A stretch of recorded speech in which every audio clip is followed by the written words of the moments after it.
अस्सलाम, welcome back to my channel. आज मैं आपके साथ शेयर करूंगी बारबेक्यू बोटी आप कैसे बना सकते हैं विदाउट आप कोयला जलाए बगैर। वो भी आपको मेहनत करने की ज़रूरत पड़ती है, काफ़ी टाइम चाहिए होता है। तो अब आप बहुत ही कम टाइम में और बहुत ही मज़े का टेस्ट इस तरीके से ले सकते हैं। आपको वीडियो एंड तक देखनी है और आप इस रेसिपी को ज़रूर ट्राई कीजिएगा। जब आप बनाएंगे तो सब आपकी इस रेसिपी के दीवाने हो जाएंगे। इसके लिए जो इंग्रेडिएंट्स चाहिए वो ये हैं। हमने जो बोटी है वो नॉर्मल साइज़ में कट कर ली थी इस तरीके से। 1 केजी ये है चिकन हमारे पास। तो इसको आपने अच्छे से वॉश कर लेना है और पीसेस कट कर लेने हैं। इसके बाद जो हम बाकी इंग्रेडिएंट्स यूज़ करेंगे वो ये हैं, बहुत ही सिंपल से और हर घर में अवेलेबल होते हैं। 1 टीस्पून हल्दी, 1 टेबलस्पून अदरक का पेस्ट है और 1 टेबलस्पून लहसुन का पेस्ट है, 1 टेबलस्पून भर के मिर्च है और जो दही मैं इस्तेमाल कर रही हूँ वो है आधा कप।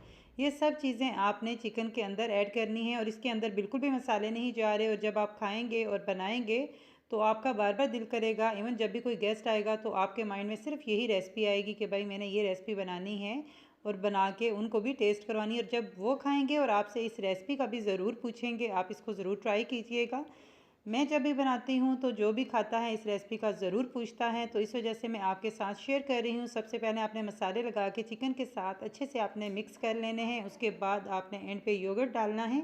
अगेन आपने इसको अच्छे से मिक्सअप कर लेना है। मिक्सअप करने के बाद इसको आपने मैरिनेट कर लेना है। 10 से 20 मिनट्स काफ़ी हैं। अगर ज़्यादा देर रखना चाहें तब भी कोई इशू नहीं है। तो इस तरीके से रख लिया है।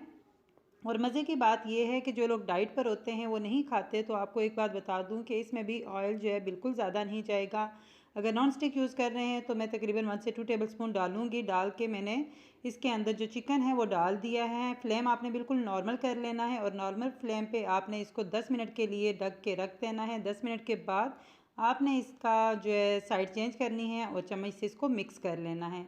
तो इस तरीके से मैं इसे मिक्स कर रही हूँ। मिक्स करने के बाद मैं इसे कवर कर दूँगी। हीट आपने ज़्यादा नहीं रखनी, नॉर्मल रखनी है। तो कवर करके आप इसको 10 मिनट के लिए छोड़ दें, जो कि बहुत ही इजी सा है। और इसके बाद 10 मिनट जब हो जाएं तो आपने इस तरीके से कवर हटा के इसको मिक्स कर लेना है। मिक्स करने के बाद अगेन आपने 10 मिनट देना है। तो 20 मिनट्स हमारा ये बारबेक्यू तैयार हो जाता है, जो कि बहुत ही ईजीली और टेस्ट में बहुत ही मज़े का बनेगा। तो इस तरीके से फिर से हम इसे कवर करके रख लेते हैं और एक साइड पे हमने कोयला रख देना है जो कि गर्म हो जाए। और कोयला जब रख लेंगे तो वो बताऊंगी कि एंड पर आपने इसको कैसे कोयले का धुआं देना है और आपको सेम बारबेक्यू वाला टेस्ट मिलेगा। तो आप देख रहे हैं मैंने 2 टेबलस्पून ऑयल डाला था, जिसके अंदर इसका कलर अच्छे से आ जाएगा जैसा कि बारबेक्यू का होता है। तो अब इसको हमने नॉर्मल फ्लेम ना है ढक कर। तो आप देख लें, माशाल्लाह से साइड चेंज करके दिखाती हूँ आपको। कलर आ चुका है जो कि बहुत ही मज़े का है और बहुत ही ज़बरदस्त किस्म की खुशबू आ रही है इससे। तो इस तरीके से आपने कोई से भी फाइल पेपर है आपके पास रख लें, नहीं तो आप प्याज भी रख सकते हैं। उसके अंदर आपने कोयला रखना है। कोयला रखने के बाद आपने इसके बीच में ऑयल डाल देना है और इस तरीके से चिकन को दे देना है धुआँ, जो कि आपको अब टेस्ट मिलेगा सेम बारबेक्यू वाला। दो में याद रखिएगा। अल्लाह हाफिज़।